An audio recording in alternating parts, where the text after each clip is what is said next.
모든 강요들이 지금 바로 왕의 호출을 받아서 지금 왕궁으로 나아가고 있습니다. 애굽의 고관 대적들은 바로 왕의 호출을 받고 예외 없이 박사나 아니면 과학자나 모든 정치가들이나 모든 사람들이 바로 왕의 명령에 따라서 긴급하게 지금 애굽의 수도로 몰리고 있습니다.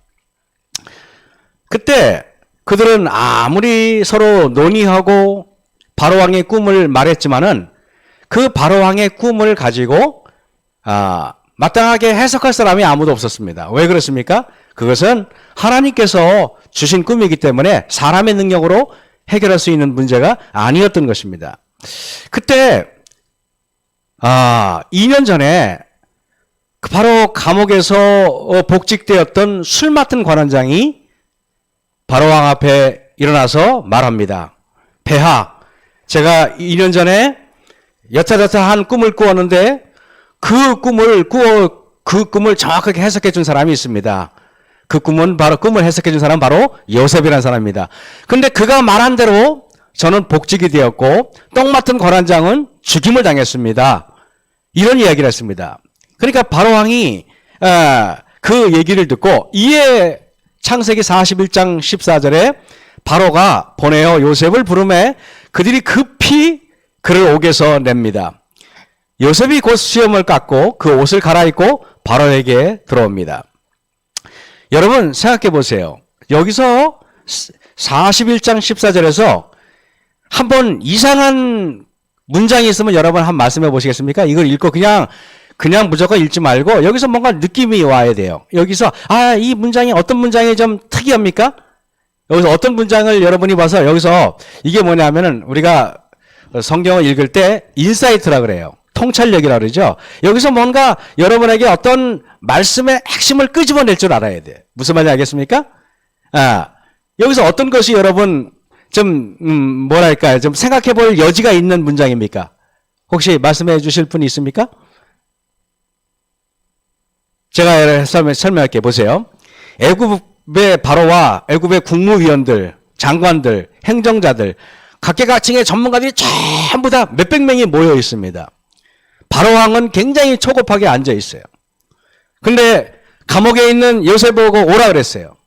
그러면 지가 뭔데 수염을 깎고 옷을 갈아입고 말고 할 게 뭐 있습니까? 그래 안 그래요? 여러분 그래 안 그래요? 당장 끌려와야죠. 바로 왕이 기다리는데 수백 명의 장관들 국무총리가 기다리는데 근데요 요셉은요 그 자기가 오라는 말을 듣고도 전혀 서두르지 않습니다. 뭐라 그러지 않습니까? 나에게 머리를 감고 목욕 제기할 수 있는 시간을 달라 그랬습니다. 근데 아무도 그에게 건방지게 네가 무슨 말이냐라고 말을 못해요. 왜 그런지 아십니까? 요셉이 가만히 있어도 뿐만에는 인격이 있기 때문에 그러는 것입니다. 그에게 뭔가 존엄이 있어. 뭔가 사람이 만든 침착성이 아니라 하나님과 밀접한 관계를 맺은 사람들만이 가진 놀라운 것이 있는 것입니다. 여러분 바로 왕과 수많은 행정자들이 지금 요셉을 기다려야만 됩니다. 그런데 요셉을 봅니다. 서두르는 법이 없습니다. 수염을 깎고 머리를 매만지고 왕 앞에 나아가서 기름을 바르고 얼굴을 여러분 이렇게 매무리 다 옷마무리를 깔끔하게 한 다음에 그 다음에 나갑니다. 저는 이것을 보면서 하나님의 백성들이 정말 고결하다는 것이 요셉을 통해서 우리는 이 한 문장에서 제가 얼마나 많은 걸 느낀지 몰라요. 요셉이 바로 앞에 섭니다. 죄수의 몸이 아니었습니다. 요셉의 옷은 왕 앞에 나아갈 만한 아름다운 예복이었고 여러분 그래서 우리도 하나님 앞에 나아갈 때 죄 있는 그런 누더기 같은 옷을 가지고 하나님 앞에 나가지 않습니다. 우리도 하나님 앞에 나갈 때 예복을 입어야 되는 것입니다. 우리도 하나님 앞에 나갈 때 마음의 예복, 겉으로의 예복을 입어야 되는 것이에요. 저는 이걸 보면서 아무도 여기서 요셉을 급하게 뛰어가게끔 하지 못했습니다. 왜냐하면 그는 사방에서 그렇게 큰 소동이 벌어졌는데도 불구하고 그는 침착과 자제의 정신을 잃지 않은 것은 요셉이 곧 수염을 깎고 그 옷을 갈아입고 바로에게 돌아오니 라고 기록되어 있음을 통하여 알 수 있습니다. 광란하던 제국의 흥분도 제국의 권력도 심지어 바로의 왕의 명령도 요셉을 흥분시키거나 요동치 못합니다. 여러분, 우리는 살면서 옆 사람이 우리에게 말 한마디에 우리의 마음은 얼마나 요동치고 얼마나 아무것도 아닌 일에 침착성을 잃어버리고 격앙되고 흥분하고 걱정하고 슬퍼합니까? 우리는 전혀 준비가 되어 있지 않은 나의 내면적인 생애를 볼 수밖에 없는 것입니다. 여러분 한번 생각해 보세요. 우리가 그렇게 그렇게 핏대를 올렸던 것들이 얼마나 하찮은 일이었는지. 저는 이걸 보면서 요셉의 그런 침착성과 평온은 하루아침에 만들어진 것이 아니구나. 그것은 하나님과 오랫동안 진실된 교제를 통하여 만들어진 것이구나라는 것을 깨닫게 됩니다.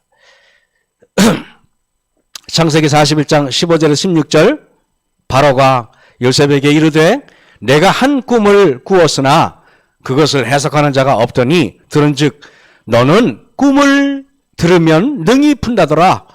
요셉이 대답하여 가로되 이는 내게 있는 것이 아니라 하나님이 바로에게 평안한 대답을 하시리다 그랬습니다. 여러분, 그래서 우리는 이 문장을 통해서 뭘 깨닫냐 하면은 요셉의 평안함과 요셉의 침착성은 하나님에게서 온 것이지 사람이 만든 것이 아님을 깨달을 수 있습니다. 하나님에게서 온 것들은요, 사람들에 의해서 흐트러지지 않습니다. 하나님에게서 온 평안은요, 사람들에게서 온, 환경에서 온 여러 가지 일들로 인하여 흔들리지 않는다는 사실을 우리는 알아야 돼요. 그러나 우리는 세상을 살면서 내가 세속적인 사람인지 내가 세상적인 사람인지를 어떻게 알 수 있는지 아십니까? 환경을 통하여 변화되고 환경을 통하여 급변하는 나의 마음은 내가 바로 앞에 설 준비가 되어 있지 않구나. 다시 말해서 하나님 앞에 설 준비가 되어 있지 않구나라는 생각을 하게 되는 것입니다. 저는 창세기 41장 38절에 바로가 그 신하들에게 이르되 이와 같이 하나님의 신이 감동한 사람은 우리가 어찌 얻을 수 있으리요 하고 요셉에게 이르되 하나님이 모든 것을 내게 보이셨으니 너와 같이 명철하고 지혜 있는 자가 없도다 그랬습니다. 여러분, 바로왕이 우리는 착각을 해요. 요셉이 꿈을 딱 맞추니까 너 국무총리 해라. 이런 바보가 어디 있습니까, 여러분? 여러분, 그까진 꿈을 맞췄다고 국무총리 하는 사람이 어디 있어요? 바로왕이 왜 요셉을 물어보지도 않고 국무총리 시킨지 아십니까? 바로 그의 표정에서 나오는 비범함을 보았기 때문에 그런 것입니다. 바로 그의 용모에서 나오는, 바로 그의 얼굴에서 나오는 품성을 보았기 때문에 그런 것입니다. 여러분, 그거 아세요? 우리도 모르게 우리의 얼굴에 상대방에게 전부 다 우리의 품성을 노출시키고 있다는 사실이에요.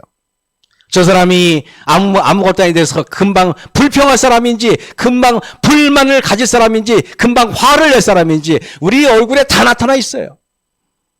근데요, 요셉은 그 얼굴에 바로왕이 딱 보고 금방 알아봤어요. 왜냐하면 바로왕은 영적인 사람이기 때문에 그런 것입니다. 여러분, 그거 아세요? 이방인들이 오히려 더 정확하게 우리를 꿰뚫어 본다는 사실을 아셔야 돼요. 그래서 우리는요, 사람들에게 전도요, 뭘 갖다 준다고 전도가 되는 게 아닙니다. 사람들에게 전도는요, 정말 우리의 모습 속에서 그들의 말 한마디에 그들을 휘두를 수 있는 여러분 모든 고관 대작들을 요셉이 그 용모로 휘어잡았던 것입니다. 여러분, 바로왕이 국무총리 시킨다 그랬을 때 거기에 성경 어디에도 바로왕이시여 말이 됩니까? 라고 항변한 사람이 단 한 명도 없었어요. 왜냐하면은 거기에 있는 사람들도 바로왕이 들어오는 것을 보고 뭔가 후광을 느꼈기 때문에 그런 것입니다. 요셉의 침착하고도 겸손한 얼굴을 보고 그가 술 맡은 관원장이 말했던 그 사람보다 훨씬 더 위대한 사람임을 깨달았습니다. 저는 이걸 통해서 이걸 생각이 됐어요. 바로왕은 여러분 요셉이 어떤 사람인지, 다시 말하면 요셉이 국무총리를 시킬 만큼 그런 사람을 깨달았는데, 술 맡은 관원장은 요셉을 그 정도로 보지 않았어요. 그러니까 자기 꿈을 말해줘도 금방 배신한 거 아닙니까? 우리도 어쩌면 성경을 읽으면서 예수님을 깨달으면서 정말 예수님이 내 마음을 얼마만큼 주관할 뿐인지 우리가 스스로 살면서 술 맡은 관원장처럼 요셉을 볼 수도 있고 바로왕처럼 요셉을 볼 수도 있는 거예요. 저는요, 목회를 하면서 내가 어떤 사람한테 내가 나의 속마음을 다 털어낼 수 있는지도 알 수 있게 됐고요. 어떤 사람한테 말하면 나중에 후환이 두려울 수도 있다는 사실을 깨닫게 됩니다. 여러분, 우리는 명심하셔야 돼요. 결국에는 내가 인격만큼 상대방이 나를 대한다는 사실을 아셔야 돼요. 창세기 41장 41절에 바로가 또 요셉에게 이르되 내가 너로 애굽 온 땅을 총리하게 하노라 하고, 여러분 어떻게 처음 본 사람 달랑 제가 봤을 때는 꿈을 해석해 주는데 뭐 10분이 걸린 것도 아니고 1시간이 걸린 것도 아니고 하루가 걸린 것도 아니에요. 제가 봤을 때는 그 한마디가 몇 분 걸렸을 것 같습니까? 1분도 채 안 됐을 것 같아요. 근데 1분도 채 안 되는데 바로 왕은 요셉을요 그 말 한마디에 국무총리를 시켜요. 실제로 여러분 남녀가 처음에 이렇게 맞선을 보든가 데이트를 할 때 0.3초인가 보면은 상대방을 다 파악이 된다면요. 그죠? 그렇지 않습니까? 우리 그렇게 얘기했잖아요. 물론 이제 살면서. 그죠? 근데 실제로 그렇게 보는데 그게 실제로 거의 맞아간다는 것이 더 무서운 거예요. 여러분, 저는 바로왕이 얼마나 이런 생각을 해봤어요. 하나님께서 정말 이방인들에게도 영적인 빛을 주시는구나 하는 깨닫게 돼요. 하나님께서도. 바로왕도 바보가 아니었구나. 느부갓네살 왕도 바보가 아니었구나.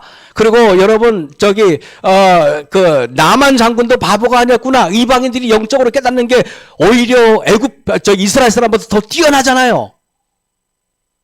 그때 성경에 이렇게 돼 있습니다. 이스라엘 사람 중에 문둥병에서 고침을 받은 사람은 아무도 없었지만은 저 이방인인 나만 장군은 문둥병에서 믿음으로 고침을 받았어요. 그래야 안 그래요, 여러분? 가끔 이런 생각이 들어요. 우리 제7일 안식일 예수 재림 교회인들이 정말 우리가 영적으로 진리를 알고 있다는 뭡니까? 그런 어떤 그것으로 우리를 너무도 그냥 영적인 어떤 그 각성 없이 안심하고 살아가고 있는 것이 아닌가라는 생각을 하게 됩니다. 애굽의 7년 대풍년과 7년 대흉년에 대한 이야기를 이제 본격적으로 하겠습니다. 여러분, 하나님께서 바로에게 주신 꿈의 핵심은 7년의 풍년입니까? 아니면은 7년의 흉년입니까? 우리는 한번 생각해 볼 필요가 있어요. 바로왕의 꿈은 여러분 7년의 풍년이에요? 아니면 흉년이에요? 어떤 게 더 중요합니까? 그렇죠. 흉년이에요. 왜? 풍년은요, 준비 안 해도 아무 문제가 없어요. 그죠? 근데 흉년은 준비해야 돼요. 바로왕의 꿈의 핵심은 흉년이에요. 어쩌면은 제가 설교할 때, 여러분 우리 백성들에게 설교할 때 힘들 것을 과정을 정말 여러분 말씀을 확신을 가지고 이야기해야 됩니까? 우리가 잘 되고 있는 것을 말하는 것이 중요합니까? 힘든 것을, 우리의 문제점을 이야기해야겠죠. 저는 이걸 보면서 흉년이 만약에 오지 않는다면 하나님께서 풍년에 대한 예언을 주실 필요도 없으세요. 그리고 흉년에 대한 예언을 주실 필요가 없으세요. 하나님께서 이걸 보면서 제가 이런 생각이 들었습니다. 다니엘서 또 이사야, 예레미야, 애가, 에스겔 여러 성경에 있는 예언들은 그러면 어떤 목적으로 우리에게 주셨을까? 풍년을 위해서 주셨을까? 아니면 7년의 흉년을 위해 주셨을까? 여러분 이제 생각이 되죠. 왜 주셨을 것 같아요? 당연히 흉년을 위해서 주신 거예요. 앞으로는요, 우리가 살아가지만은요, 앞으로는 이까진 코로나 바이러스보다 훨씬 더 힘든 일들이 우리에게 시시각각으로 다가올 것입니다. 여러분 몇 년 전만까지만 해도 우리는 미세먼지 때문에 고통스러워했어요. 근데 이제는 언제부터인가 미세먼지 따위는 고통도 아니야. 왜냐하면 미세먼지보다 더 지독한 것이 왔기 때문에 그렇습니다. 그죠? 여러분 느끼죠? 그죠? 이제는 미세먼지 때문에 여러분 그래 안 그래요? 미세먼지 때문에 우리 성도님들 마스크 쓰고 다니신 분들 한 분도 거의 안 계셨어요. 제가 봤을 때는. 이제는 마스크 써야 돼요. 그죠? 근데 앞으로는 마스크 쓰는 것보다 더 힘든 일이 올 수도 있다는 것입니다. 저는 이걸 보면서 여러분 풍년일 때 비축하라는 것입니다. 건강의 흉년, 경제의 흉년, 품성의 흉년, 우정의 흉년, 사랑의 흉년의 때가 분명히 올 것입니다. 지금은 교회에 와서 그래도 이렇게 서로 인사하고 얼굴 웃어가면서 하지만 조금 어려워져 보세요. 언제는 분명히 우정의 흉년이 오면 우리가 어떤 사람으로 변할지 아무도 몰라요. 저는요, 건강의 풍년이 지금 계속된다고 해도 언젠가는 건강에 흉년과 기근이 들 것을 염려해서 우리는 뭔가 건강을 비축해야 되는 거예요. 내가 오늘 걸어갈 수 있다고 해서 됐다고 생각하시는 분은 바보예요, 바보. 언젠가는 내가 걷지 못하는 때가 오고 언젠가는 앉지 못하는 때가 온다는 것입니다. 여러분, 정말 얼마 전에 어저께 제가 어디 장례식에 우리 정말 지인, 제가 사랑하는 우리 장로님 우리 장모상을 당해서 갔다 왔는데요. 정말 이렇게 의사로부터 선고를 받은 지가 불과 한 달밖에 안 됐어요. 저희들은 이제 어머니를 그 요양원에도 모시고 가고 어떻게 이제 건강을 이렇게 해야지 생각을 했는데 며칠 전에 돌아가셨어요. 한 달도 안 됐는데 갑자기 돌아가셨어요. 갑자기 카톡이 왔습니다. 목사님, 저희 지금 장모님이 지금 저희 어머님이 지금 중환자실에 들어갔더니 깜짝 놀랐습니다. 아니 그렇게 의사로부터 병원에 왔다 갔다 하신 지 불과 한 20 몇일밖에 안 되는데 이게 도대체 뭔 소린가? 그랬더니 바로 또 밤 12시 29분에 저한테 카톡이 왔어요. 목사님 운명하셨습니다. 얼마나 놀랐는지 몰라요. 전도서 7장 14절에 형통한 날에는 기뻐하고 곤고한 날에는 생각하라. 하나님이 두 가지를 병행하사 사람으로 그 장래일을 능히 헤아리지 못하게 하셨느니라 했습니다. 하나님이 여러분 이 말씀을 한번 가만히 보세요.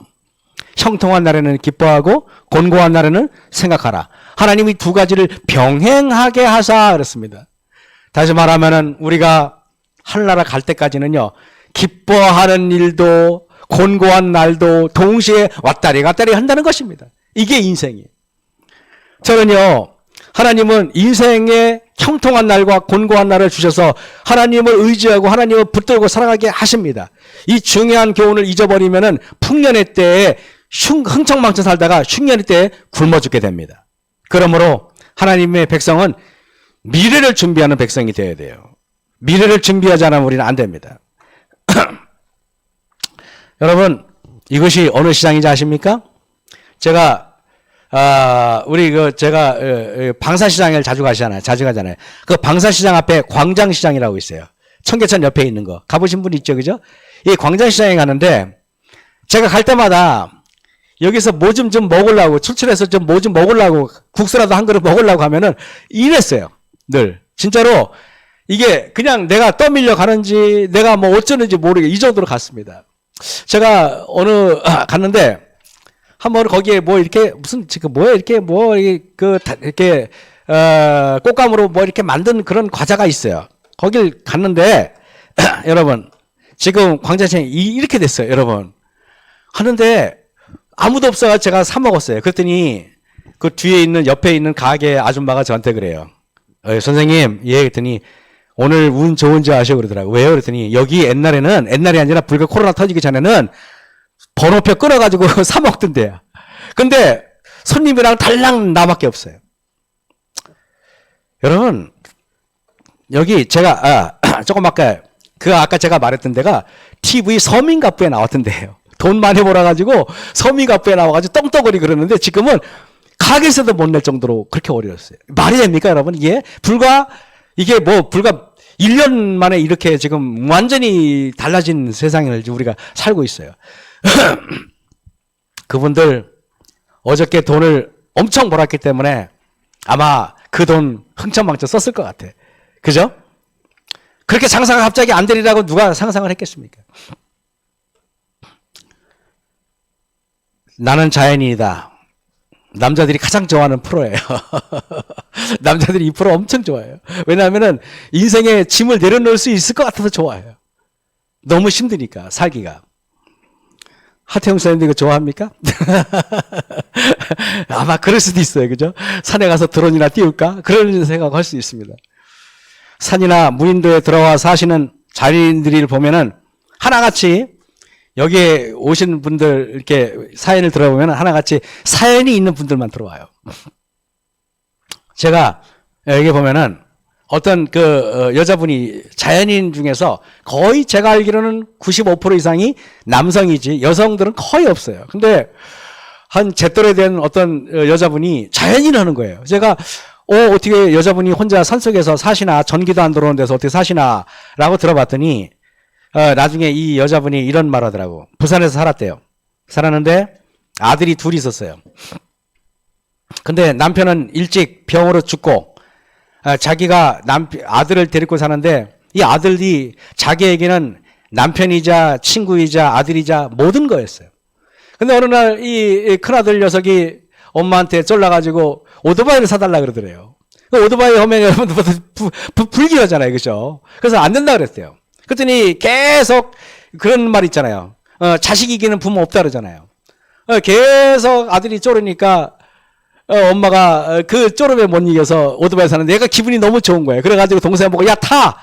하고 가다가 교통사고 나서 지 혼자 가든가 동생하고 둘 다 죽어버렸어요. 하루아침에 생태 같은 아들 둘이 죽었다고 생각해 보세요. 여러분 같으면은 정상적으로 살 수 있어요? 그러니까 이분이 맨날 울고 몇 번 극단적인 선택도 했다가 다시 또 실패하고 돌아오고 하다가 이분이 이렇게 살다가 안 되겠다 싶어서 도저히 도시에 부산에서 못 살겠더래요. 그래가지고 꾸며가지고 저 산속으로 들어갔어요. 산속에 들어가서 천연계 속에 들어가서 나름대로 힐링이 된 거야. 저는요 이걸 보면서 사업을 하다가 망해서 들어오신 분들, 건강하다가 건강을 잃어 들어오신 분들, 또 가정에 갑자기 흉년이 들어서 들어오신 분들, 다양한 분들, 어떤 분들은 수십억을 날려가지고 한때는 사장 소리 듣고 그냥 몇십억을 주무르 드신 분인데 산속에 들어가서 혼자 이렇게 소박하게 사시는 것입니다. 여러분, 지혜로운 사람은 어떤 사람입니까? 저는 이걸 보면서 지혜는 들음에서 생기고 후회는 말함에서 생긴다. 진리 같아요. 지혜는 뭐라고요? 들음에서 생기고 후회는 말함에서 생긴다. 상대방의 말을 하루 종일 들어줘가지고 집에 가서 후회할 일은 전혀 없어요. 그래 안 그래요? 살아보면은. 근데요, 내가 막 말하잖아요. 집에 가면은 이럴 때 없어요? 자기 입을 때려. 그죠? 내가 왜 그런 쓸데없는 얘기를 했을까? 내가 왜 그런 미련한 말을 했을까? 라는 짓을 하게 되잖아요. 그죠? 그래서 우리 예인이하고 다윤이 요거 한번 잘 새겨보세요. 근데 둘 다 말이 없으니까 지혜로운 아이들 같아요. 우리 아이들은. 그죠? 지혜로운 아이들 같아요. 지혜는 들으면서 생기고 후회는 말하면서 생긴다. 지혜로운 사람은 어떤 사람입니까? 지혜로운 사람은 지금 일이 계속 잘 되면은 약간 불길해야 돼요. 내가 잘 되니까 뭔가 안 될 때를 대비해야겠구나. 생각을 할 줄 알아야 돼요. 무슨 말인지 알겠죠? 그죠? 왜냐면은 인생은 오르막길이 있으면은 내리막길이 있기 때문이에요. 그래서 항상 여러분 너무 잘 될 때 우리는 어떻게 준비하는지 아십니까? 너무 일이 술술 잘 풀려. 그때 겸손하시라 이겁니다. 마음을 낮추고 몸을 낮추고 겸손하셔야 돼요. 아주 겸손하셔야 돼요. 그 만약에 일이 안 될 때는요, 그 겸손이 바로 내 어려울 때를 위해서 저장한 그게 바로 양식인 거예요. 그때 겸손을 여러분 힘들고 어려울 때 겸손해지는 것은요, 누구나 다 할 수 있어요. 내가 일이 안 풀릴 때 겸손한 것은 누구나 다 할 수 있어요. 근데 정말 어려울 때, 힘들 때, 그때 내가 겸손해지는 거. 아니야. 그거 쉽지. 내가 정말 그냥 돈이 막 들어오고 건강하고 주변 사람들 인정받고 이럴 때 겸손한 거는 정말 어려워요. 그럴 때 일이 잘 될 때 우리는 조마조마한 마음을 가지고 무릎을 꿇고 하나님, 제가 잘 되는 거 제가 잘나서 그런 거 아닙니다. 하나님께서 주신 은혜로 잘 된 겁니다. 주님께서 언젠가는 제 것을 취해 가실 때가 있을 텐데 그때 하나님, 제가 슬퍼하지 않겠습니다. 그때 너무 속상하지 않겠습니다. 하나님 이렇게 하셔야 됩니다.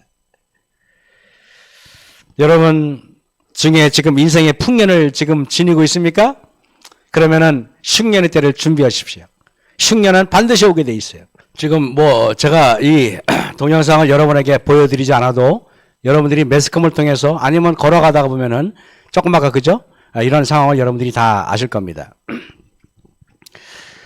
지금 여러분 그림의 슬기로운 처녀와 미련한 처녀 두 처녀가 성경 창세기 마태복음 25장에 나오잖아요. 두 부류 다 신랑이 언제 올지 몰랐습니다. 그러나 슬기로운 처녀들은 기름이 풍부할 때 기름을 준비하였고 미련한 처녀들은 기름이 풍부할 때 기름을 준비하지 못했습니다. 여러분 우리는 항상 일이 잘 되고 힘들 때 저장했어야 돼요. 제가 늘 목회하면서 그런 얘기를 이현우 씨를 할 때 마음에 걸렸었는데 앞으로는 전도하지 못할 때가 온다. 이런 말씀이 있었어요. 전도문이 갈수록 닫혀질 것이다. 근데 또 어떤 말인지 아십니까? 우리들은 아무것도 안 하다가 전도문이 닫힐 때 그때 막 하려고 그런다는 것입니다. 정작 여러분 언제 농사를 지면은 소출이 많습니까? 풍년의 때에 농사를 지면 소출이 많은데 우리는 풍년의 때는 농사에 큰 신경을 안 쓰고 흉년 되니까 이제 막 하려고 발버둥쳐요. 근데 참 어려워요. 이거 보면서 다니엘 12장 1절에 그때 내 민족을 호위하는 대군 미가엘이 일어날 것이요 또 환난이 있으리니 이는 개국 이래로 그때까지 없던 환난일 것이며 그때 내 백성 중 무릇 책에 기록된 모든 자가 구원을 얻을 것이라. 이 말씀을 보면서요.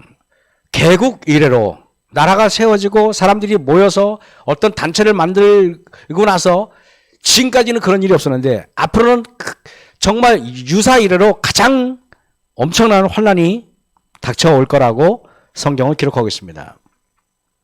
교회정원 9권 43쪽에 우리는 환난의 때에 바로 경계선에 서 있다. 거의 상상도 할 수 없는 난국들이 우리 앞에 놓여 있다 그랬습니다.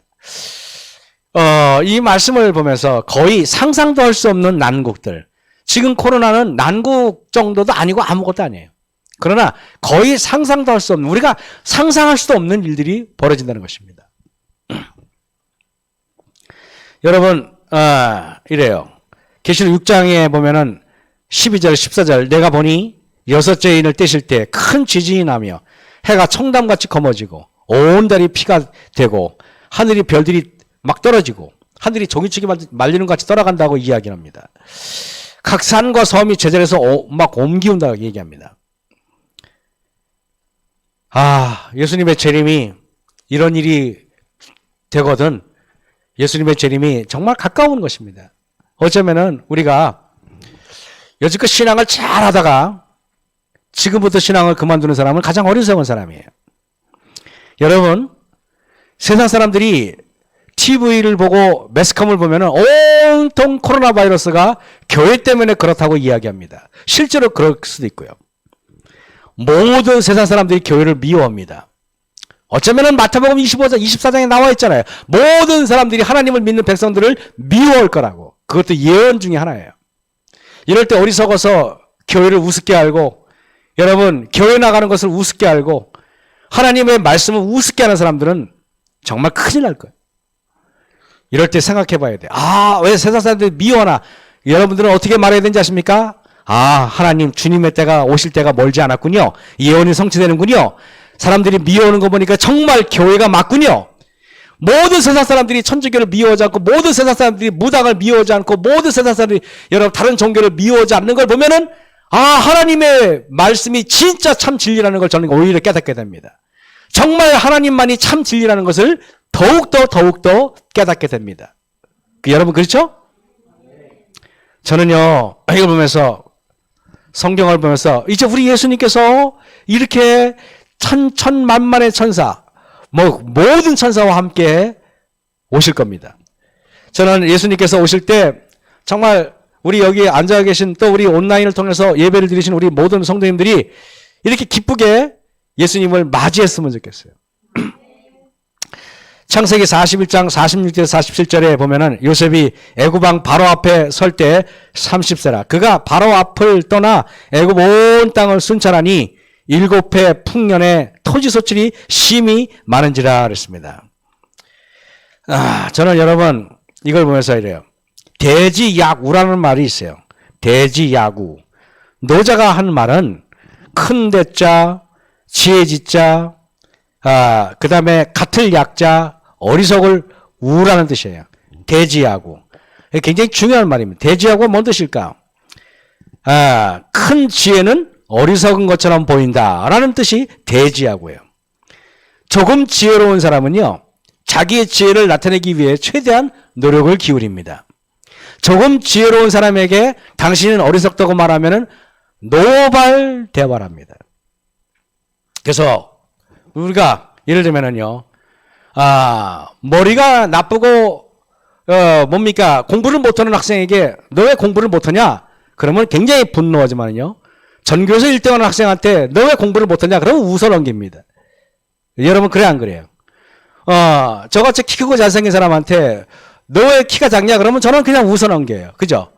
근데 저한테, 근데 진짜 키가 크고 작고 약한 사람한테 너 왜 키가 작냐? 그러면 노발대발 하는 거예요.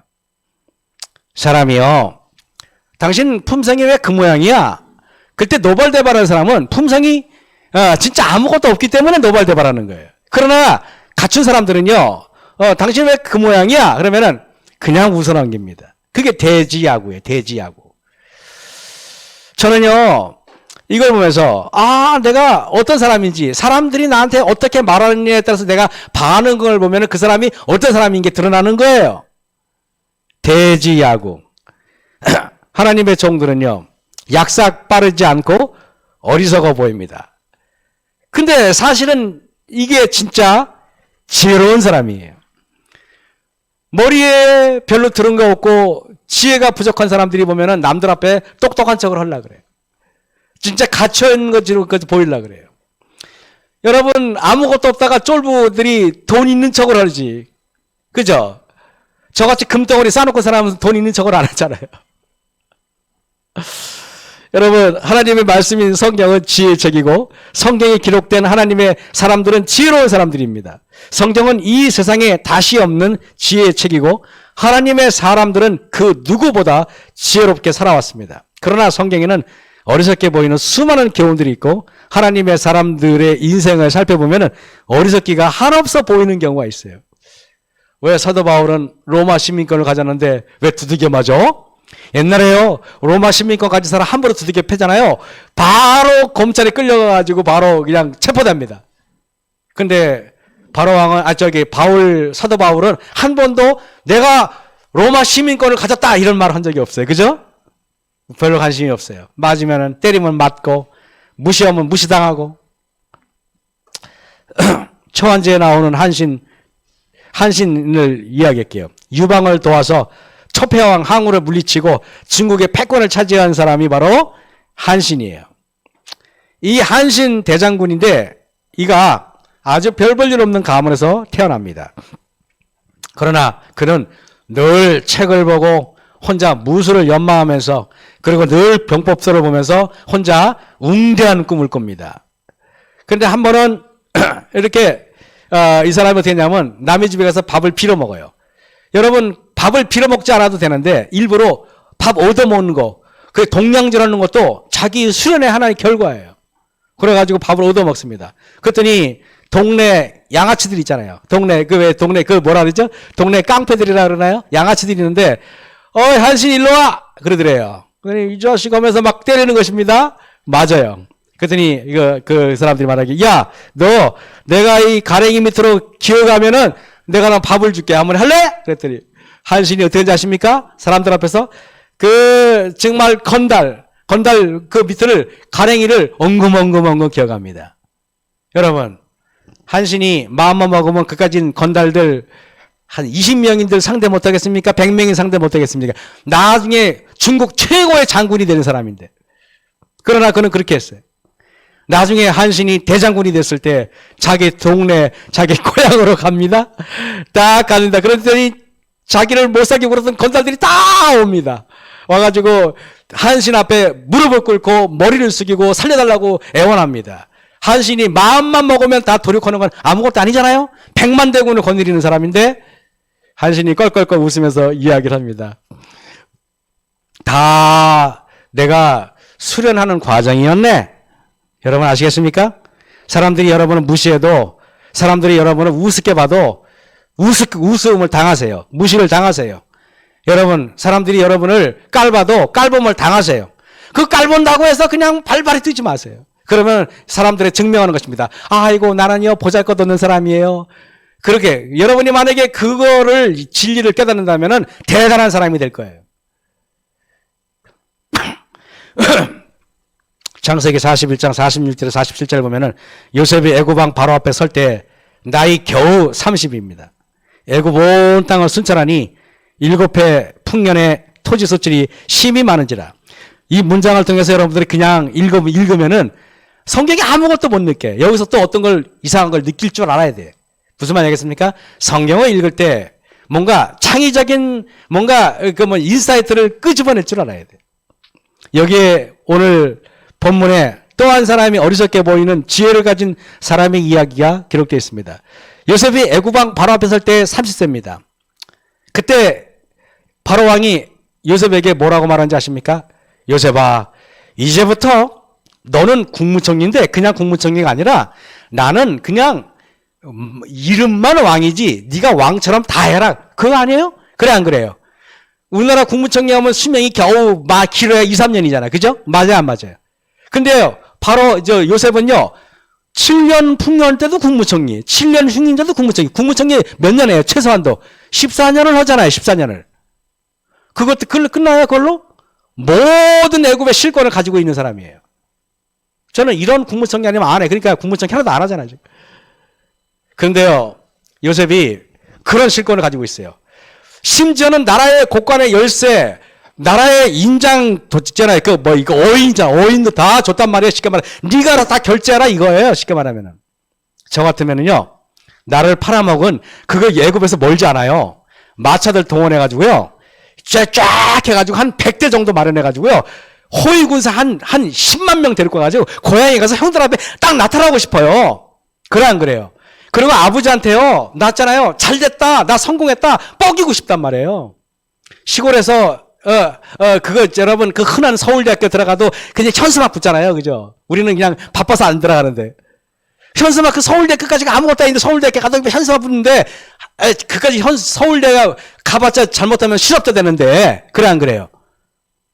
근데 여러분 생각해 보세요. 애굽의 최고 세계의 대제국의 실권자가 됐어. 나 같으면요 아버지한테 가가지고 여러분 우리가 잘 되면 누구한테 자랑하고 싶어요? 부모님 아니에요? 그래 안 그래요? 아버지한테 가서 아버지 이러면서 동네 사람한테 보이고 싶단 말이에요. 동네 사람한테. 근데 국무총리가 된 요셉은요 애굽 온 땅을 순찰하고 있어. 예, 자기 고향에 갔다는 말이 있어요 없어요? 없잖아.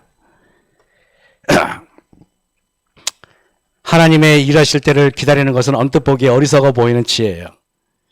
애굽의 총리가 되면은 요셉은 못 갈 데도 없고 못할 일도 없어. 마을에 가서 여러분 여유롭게 형들이 막 그냥 요셉의 그 기세에 눌려가지고 무릎 꿇지 않겠어요? 그러면 형들 다음에 잘해. 큰 소리도 칠 수 있잖아요. 얼마나 남자가 멋있어요. 그죠? 남자 그러려고 돈 버는 거예요. 가서 야, 밥 내가 살게. 이러려고 하는 거예요. 이러려고. 큰 소리 치려고. 그런데 요셉은요. 창세기 41절 46절 보세요. 바로 앞을 떠나 애굽 온 땅을 순찰하니 뭔지 아십니까? 그 다음부터 이러는 거예요. 요셉이 왜 그래요? 요셉은 알았어요. 내가 지금 허세를 떨 때가 아니라는 사실을 알아요. 내가 지금 허세를 떨 때가 아니라 뭐 해야 돼 지금? 지금 창고를 지어야 되고 풍년의 때에 양식을 저장해야 되고 지금 시간을 낭비할 시간이 없는 거예요. 한 달이라도 낭비할 수가 없어요. 요셉은 너무 급해요 지금. 여러분 잠언서 16장 9절에 사람이 마음으로 자기의 길을 계획할지라도 그 걸음을 인도하는 자는 여호와시니라. 요셉이 국무총리가 된 후 9년 동안에 형제를 찾지 않았어요. 무려 여러분 7년 풍년 때도 안 갔어요. 저 같으면은요 한 3년 해놓고 이만큼 했으면은 밑에 사람들한테 야 다 지고 해라, 내가 잠깐 떠올 테니까 너희들 알았지? 단둘이 내가 갔을 것 같아. 저 같으면은 3년도 안 기다려, 한 1년만이면 대충 제 똑똑한 사람도 뽑아가지고 야 일 딱 시켜놓고 갔을 것 같아. 저 같으면 뻐기려고. 요셉은 그렇게 하지 않았어요. 왠지 아십니까? 하나님께서 가라고 하는 시점을 기다린 거예요. 요셉이 얼마나 대단한 사람인지 아시겠죠, 그죠? 하나님께서 가라고 하는 시점을 있다는 사실을 깨달았어요. 애굽에서 13년을 살면서 요셉은 가장 중요한 사실을 깨닫습니다. 사람이 인생이 자기의 계획과 결정과 선택에 달려있는 것이 아니라 하나님의 계획과 인도하심에 달려있다는 사실을 깨닫습니다. 특별히 감옥에서 그는 하나님 때를 기다리고 있었는데 술 맡은 관원장이 자기가 꿈을 해석해주고 잘 됐을 때 이제 내 때가 됐구나라고 생각했는데 하나님이 2년 동안 안 불렀어요. 요셉은요 그때 깨달은 것입니다. 그때도 2년 기다렸죠. 이제는 아버지 앞에 나타나려고 또 9년을 기다려요. 무려 몇 년을 기다려요? 10몇 년이에요. 그죠? 저는요 결코 쉽지 않다고 생각해요. 결코 우리 같으면 조바심이 나지 않겠어요? 아버지가 돌아가시면 어떡하나. 네. 보디발의 집에서 성실하게 일했던 요셉. 그러나 그는 누명을 쓰고 감옥에 들어갑니다. 정직하고 진실하게 살았는데 돌아오는 건 보디발의 아내의 겁탈하려 했다는 누명과 왕의 감옥에 갇히는 것이었어요. 그때 요셉은 깨달았습니다. 내가 아무리 열심히 살아도 되는 일이 잘 되는 게 아니구나. 내가 아무리 열심히 일한다고 해서 돈이 생기는 것도 아니고 내가 아무리 기술이 뛰어나다고 해서 일이 잘 풀리는 게 아니라는 사실 여러분 아셔야 돼요. 모든 일의 흥망성쇠는 누구에 달려 있어요? 하나님의 손에 달려 있어요. 우리는 술 맡은 관원장의 꿈을 해석해 주고 이제 하나님께서 자신의 억울함을 풀어주시는구나 생각했는데 하나님께서는 묵묵부답이에요. 그래서 2년을 더 기다려. 때로는 여러분들이 지혜로우셔야 돼요. 우리가 기다릴 줄 알아야 돼요. 그죠? 기다릴 줄 알아야 돼요. 기다릴 줄 모르는 사람들은 일을 망칩니다. 모세가 시내산에 올라갔을 때 이스라엘 백성들은 묵묵히 40일을 기다렸어야 되는데 그걸 기다리지 못해가지고 밑에서 금송아지 만든 거 아니에요? 인생은 늘 그렇습니다. 늘 기다리지 못하고 조급하면은요 늘 일을 망쳐요. 근데요 이스라엘 백성들은 40일 기다리라고 하나님이 그래요. 왜냐하면 이스라엘 백성들 품성의 수준이 그 정도밖에 안 되니까. 근데 요셉은 무려 9년을 더 기다려요. 총리가 돼. 왜? 요셉은 그 정도의 그릇이 되니까 크게 하나님이 사용하는 거예요. 크게. 만약에 요셉이 국무총리에 되자마자 아버지와 형제들을 애굽에 데려왔다면 어떻게 되었습니까? 그랬다면 창세기 42장부터 기록된 요셉과 형들의 사이에 아름답고 감동적인 관계 회복은 없었을 것입니다. 형들은 진심으로 품성 변화가 이루어지지 않았을 것입니다. 모든 게 전부 다 엉망진창이 됩니다. 하나님께서는 요셉만 생각하는 게 아니에요. 요셉의 형제들의 품성도 변화시켜야 되는 거예요. 그러나 나의 조급함을 인하여 나뿐만 아니라 내 아들, 내 딸, 내 배우자, 내 부모, 내 형제들, 내 주변에 있는 사람들 다 일을 망치는 것이. 심지어는 교회를 망치는 나의 행동이 교회를 망칠 수가 있는 것입니다. 열심히 했다고 교회가 성장하는 것이 아니라 지혜롭게 해야 교회가 성장하는 것입니다. 여러분 명심하세요. 때로는 나의 지나친 열심이 지혜롭지 못해서 교회를 망칠 수도 있어요.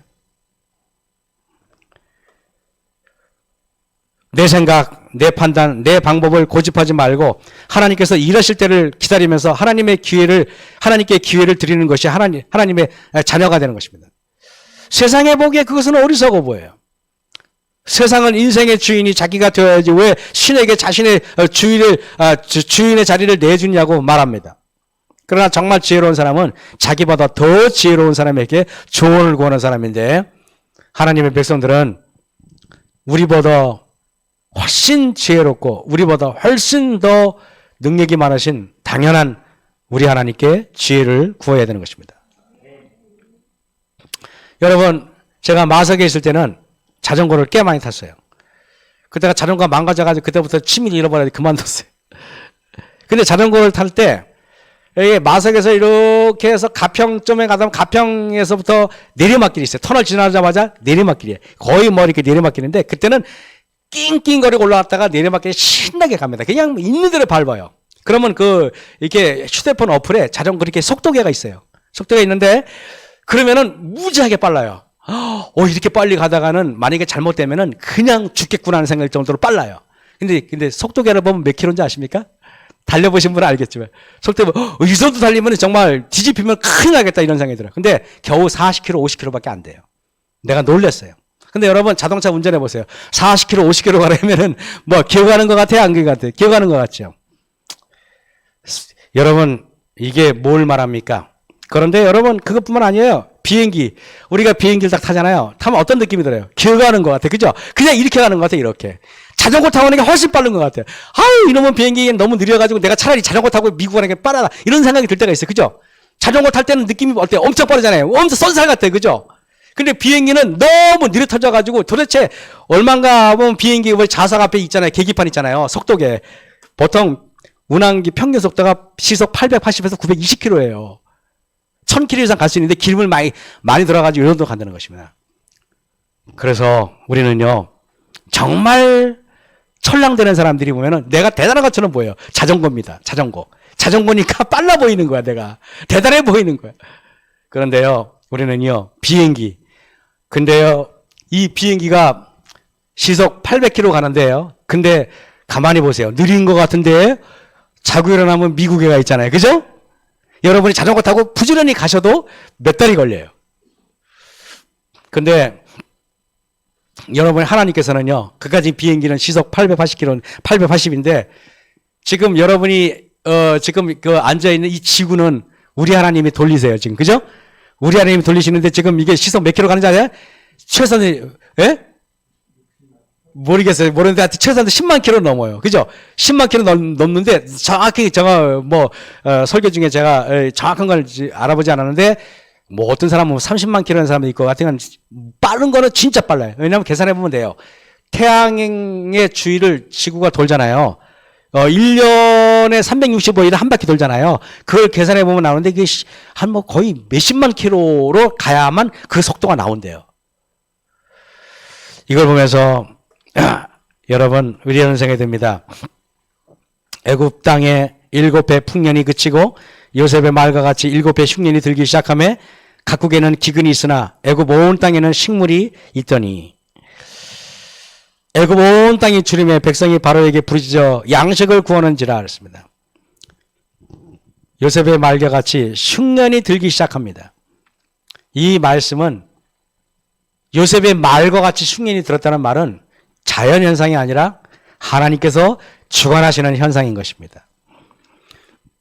여러분, 노아 홍수는 어느 날 갑자기 온 것이 아니죠. 하나님께서 노아에게 120년 동안 노아에게 준비하라고 시키잖아요.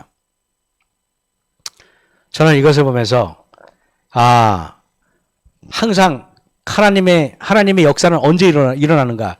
풍년의 때 일어나는 것이 아니라 흉년의 때 일어나요. 흉년이 되면은요, 풍년의 때는 애굽 온 땅이 줄이고 주변 사람들이 굶주렸을 때 그때 비로소 요셉에게 양식을 구하기 위해서 다가옵니다. 이제 세상에 있는 사람들이 풍년의 때는 우리 제철의 안식일 예수님 교회에게 바가지를 들고 우리에게 오지 않았어요. 이제 조금 있으면은 그들이 양식을 들고 우리에게 올 때가 있는데 문제는 여러분들이 양식을 저장했는지 성경을 보면은 성경을 꿰뚫고 있는지 그런 사람에게 양식을 구하러 올 것입니다. 여러분, 우리는 알아야 돼요. 애굽 땅에 7배 풍년이 끝이고 요셉의 말과 같이 7배 흉년이 들기 시작함에 각국에는 기근이 있으니 이랬어요. 저는 이걸 보면서 이랬어요. 아니 7년 동안 하나님이 몇십 배를 주셨거든요. 근데 흉년이 들어가지고 1년도 안 되고 한 달도 안 되는데 아니 흉년이 들기 시작하는데 벌써 배고파. 얼마나 흥청만져 쓴 거예요. 준비성이라고는 전혀 없어. 그런 생각 안 들어요? 저 같은 경우에는 돈벌이 안 해도 한 100년은 먹고 살 게 다 준비되어 있잖아요. 여러분, 그래서 창세기 41장 55절에 애굽 온 땅이 주림에 백성이 바로에게 부르짖어 양식을 구하는 자가 바로가 구하는지라. 바로가 애굽 모든 백성에 이르되 요셉에게 가서 그가 너희에게 이르는 대로 하라 하시니라 그랬습니다. 7년 풍년 7년 흉년은 애굽에 국한된 것이 아니라 매우 광범위 했어요. 이것은 뭘 말하는지 아십니까? 이것은 7년 풍년 7년 흉년은 어쩌면 애굽과 그 근방에 있는 나라들에게 이야기한 것이 아니라 하나님께서 마지막 시대에 우리에게 어떤 교훈을 주시고자 하는 것이 아닌가 생각이 됩니다. 이제 영적으로 엄청난 흉년이 다가올 것입니다. 그 흉년은 앞으로 일일수염령이라는 엄청난 대재앙이 우리에게 올 것이라 저는 확신합니다. 하나님께서 주셨기 때문에 당연히 이루어진다고 생각합니다. 7년 풍년, 이때 양식을 준비했어야 돼요. 7년 동안 풍년이 들 동안 사람들이 먹고 마시고 풍년이 영원할 것처럼 흥청거리는데 흉년이 시작하자마자 그들은 먹을 게 없어요. 아까 얘기했죠. 육체적인 건강, 정신적인 건강을 비축하십시오. 우리는 어제 하루 운동했다고 오늘 건강이 확 달라지리라고 기대하시는 분은 없다고 저는 생각을 합니다. 그죠? 여러분들이 운동해가지고 효과를 보시려면 적어도 한 달, 적어도 두 달, 적어도 3개월은 운동해야만 그 다음부터 서서히 효과가 나타나는 것이지. 왜냐면 며칠 운동해가지고 야 오늘 내 몸이 좋아질 것이다. 하루 땀 빼고 나서 여자분들 그냥 이렇게 체중계 올라가면 실망합니다. 똑같네? 그잖아요. 혈압도 똑같고 별로 달라진 게 하나도 없어요. 적어도 몇 주, 몇 개월, 몇 년을 꾸준하게 운동해야만 효과가 있습니다.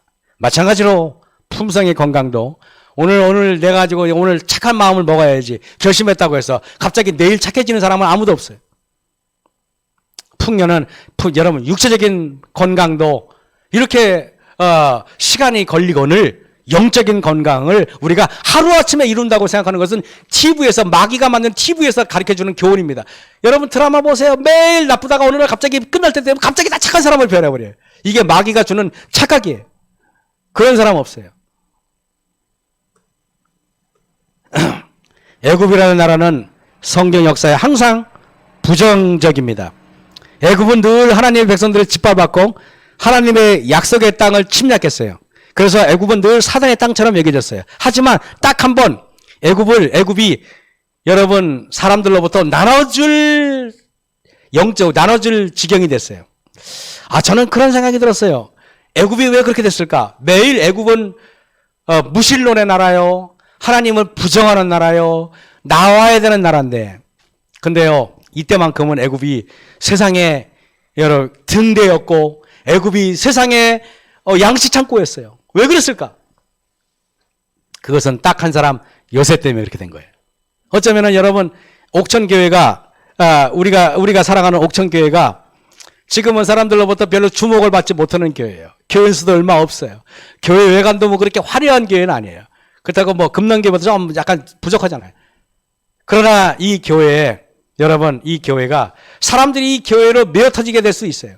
세상에 서울에 내놓으라는 우리 재림교회보다도 이 교회가 더 능력 있는 교회가 될 수가 있는 것은 우리가 여러분 가지고 있는 영적인 어떤 뭔가 통찰력이 있는 사람들, 정말 영적인 양식을 나눠줄 그런 교인들로 우리가 만들어야 되는 것입니다.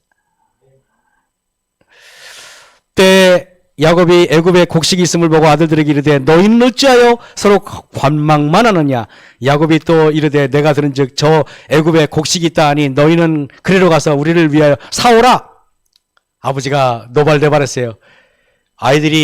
자녀들이 애굽에 안 갈라 그래요. 왜 안 갈라 그런지 아시죠? 자기들이 살아가는 동생을 팔아먹은 데가 어디예요? 애굽이잖아요. 그죠? 애굽 하면은 깨름직한 거야. 애굽 하면은. 근데요, 여러분 항상 원수는 외나무들에서 만난다고 가야 됩니다. 여러분들이 항상 여러분 넘어지는 자리가 있죠. 여러분의 애굽이 있잖아요. 여러분의 아픔이 있잖아요. 근데 그 애굽을 여러분 가기 싫어해요. 그러나 항상 여러분이 본격적인 여러분의 품성이 변하려면은 그 여러분 넘어진 자리에 가서 하나님의 능력을 구해야 되는 것입니다. 무엇 뭔지 알겠죠? 그죠? 교회 사명은 무엇일까? 시간이 많이 지나서 죄송합니다. 하나님의 교회는 나누어질 양식이 있는 곳이 되어야 돼요. 시간이 없어요. 로버트 슐러 목사. 여러분, 이 사람이 세계에서 가장 큰 교회를 만들었어요. 이게 그 교회 외관 보세요. 미국에 있는 교회. 이게 수정교회예요. 으리으리합니다. 수십만 명이 예배를 드리는 곳이에요. 여러분 외관이 이렇습니다. 모든 게 크리스탈로 만들었어요. 그래서 크리스탈 처치예요. 세계에서 가장 화려해. 한국의 교회 성장학을 배우러 오면 늘 한국의 목사들이 여기 와서 배웁니다. 그럼 로버트 슐러 목사가 강의합니다. 여러분 교회 성장하려면 어떻게 하는지 아세요? 여러분 교인들로부터 뼈아픈 얘기하지 마세요. 교인들로부터 회개하라는 얘기하지 마세요. 교인들로부터 품성매나 이런 얘기하지 마세요. 이것 빼고 저것 빼야 교회가 부흥됩니다. 교인들로부터요 그냥 너희들 할 수 있다. 하나님 믿으면 부자가 될 수 있다. 이런 얘기만 하세요. 쓸데없는 얘기하지 마세요. 그렇게 가르쳤어요. 실제로. 정인교 목사도 가서 배웠고요. 그 많은 목사들이 가서 배웠어요. 여기서 로버트 슐러 목사한테. 로버트 슐러 목사가 한국에 와가지고 강의를 했습니다. 근데요 현재는 이 교회 망했어요. 이 교회 망해서요 폐허가 돼가 나중에는요 천주교에서 팔렸어요. 이 교회. 여러분 이것은 기독교 신앙이 아니에요. 교회가 한 명 있을지 두 명 있을지 목사는요 여러분 그런 구경꾼들을 모으는 사람이 아니에요. 겉으로 성장하는 교회가 아니라 교회는 한 사람이 앉아있더라도 제대로 외쳐야 돼요. 제가 사실 오늘 드리는 설교는 마석교에서 제가 마지막 고별 설교 때 이 설교를 했어요. 보통 고별 설교 때는 내가 어떻게 여러분을 사랑했고 이런 얘기 하잖아요. 저는 그런 얘기 절대 안 하고 이 얘기 오늘 그대로 제가 여기서 각색을 해서 좀 했는데 여러분 어쩌면은 교회는 생명에 관한 것을 우리가 논의하는 것입니다. 그래서 오늘 제가 여러분에게 이게 시간이 준비된 게 많지만은 아모스 8장 11절에 여호와께서 가라사대 보라 날이 이를지라 내가 기근을 땅에 보내리니 양식이 없어 주림이 아니며 물이 없어 가람이 아니요 여호와의 말씀을 듣지 못한 기갈이라.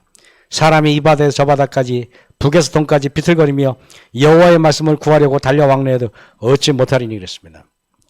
충성되고 지혜 있는 종이 되어 그 주인에게 그 집사람들을 맡아 때를 따라 양식을 나눌 자가 누구뇨? 하나님께서 우리에게 반문합니다.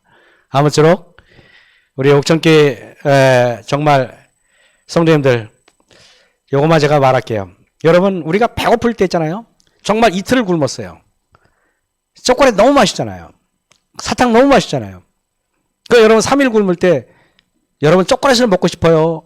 아니면 여기 있는 된장찌개하고 여기 청각김치하고 여기 콩밥 이걸 먹고 싶습니까? 여러분 어떤 거 드시고 싶어요? 정말 배고플 때는 진정한 양식을 먹고 싶은 거예요. 무슨 말인지 알겠죠? 지금요 사람들은요 배부를 때는요 초콜릿 먹고 싶어요. 배부를 때는요 양식 아닌 초콜릿 같은 설교 달콤한 설교가 더 좋아 보여. 귀에 달콤하니까. 근데 여러분 진짜 나중에 세상이 말세가 되고 정말 우리가 죽음이 임박했을 때는 여러분이 정말 어떤 말씀을 듣고 싶어요? 그래서 정말로 이게 진짜란 말이에요. 이게. 어쩌면 여러분한테 꾸짖고 책망하고 우리가 이렇게 살면 안 된다고 이야기할 때 회개하라는 설교, 심판이 이르렀다는 설교, 예수님께서 가까이 왔다는 설교가 정말 우리에게 중요한 설교란 말이에요. 그죠? 그래서 우리는 성경의 진리로 그 마음을 견고히 한 자들 밖에는 최후의 대쟁투를 견딜 자가 없다 그랬어요. 오직 성경을 열심히 연구하고 진리에 대한 사랑만을 가진 그런 우리 옥천교회가 되길 바라면서 제가 말씀 마치겠습니다.